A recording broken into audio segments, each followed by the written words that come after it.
What's up everyone, Danny Lightning back. Today we are checking out the EVO37 or EVO37, whatever you want to call it. We're going to do a stage 5 shift pattern tune. We're going to do a stage 6 shift pattern tune. We'll see if we can find a live racing setup, and we're going to do a review on the car. For more content like this, don't forget to hit that like button and subscribe to the channel. Share this with your friends. Big shout out to YouTuber Asho Speed the King. I'm using his account today to make this video. Link to his channel in this video's description. Check him out on YouTube.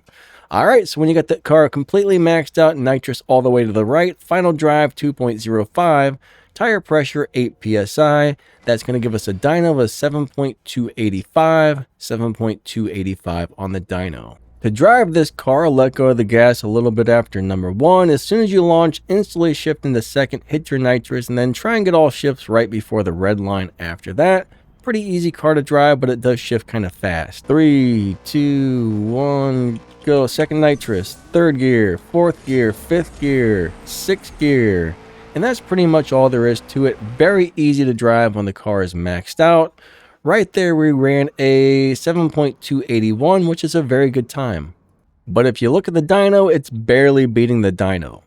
Now I'm going to go ahead and refit this car back to stage 5 parts only and do a stage 5 shift pattern tune. So if you've got all the fusion parts and stage 5 parts installed, put your nitrous all the way to the right, final drive 2.33 and tire pressure on 8 psi. That will give us a dyno time of an 8.854.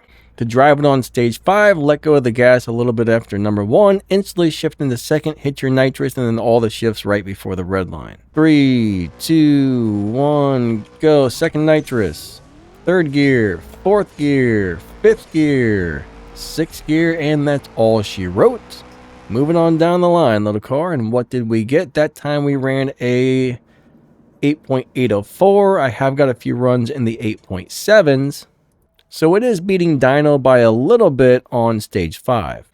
Now the question is, can we find a specific live racing setup for this car? And I'm going to say ancient CSR2 theorists say yes. Fit all the parts back to stock except for the 3 parts you can tune. So everything is stock except for nitrous on stage 3, tires on stage 3, transmission on stage 5.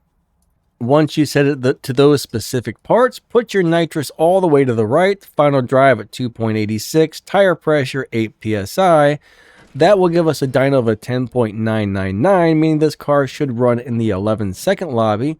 We got 635 points on the performance points and 1,997 EVO, so this is a low performance point high EVO tune, which should allow you to win a bunch of live races without needing to beat the dyno time.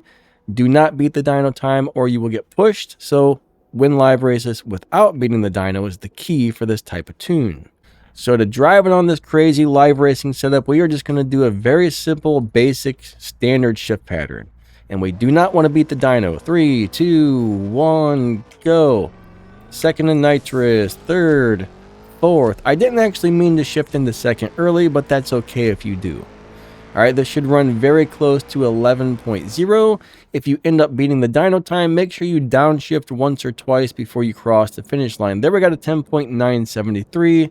The last run I didn't do the early shift and it did not beat the dyno. So if you want to beat the dyno, shift a little early. If you don't want to beat the dyno, don't shift early.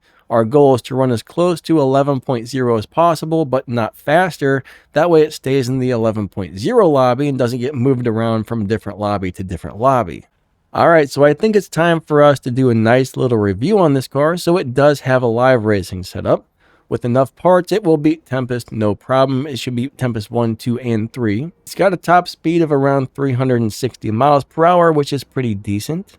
0 to 60 in like 0.6 something, and like 0 to 100 in 0.9 something, so those times are great.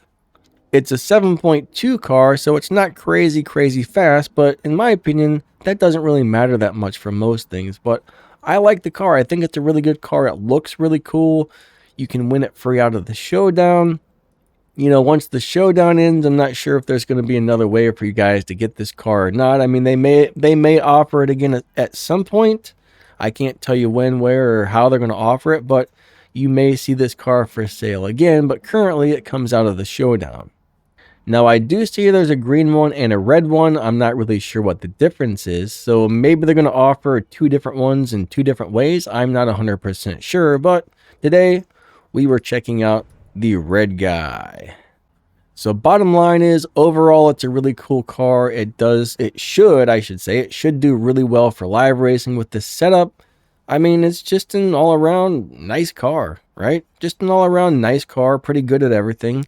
Not the world's best car, but I like it. I would say it's definitely worth getting if you don't already have a good tier 5 car. If you do get this from the showdown, it's probably worth upgrading.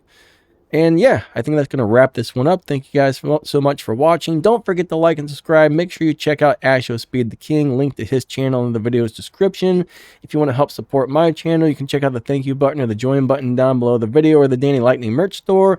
There's some more ways in the description to help support the channel and all that good stuff. Plus, there's some game news and a list of all the cars in the game and how fast they are if you click on the link and all that stuff. So check out the description, and lightning out. Have an awesome day. Thanks for watching. You guys are amazing. See ya.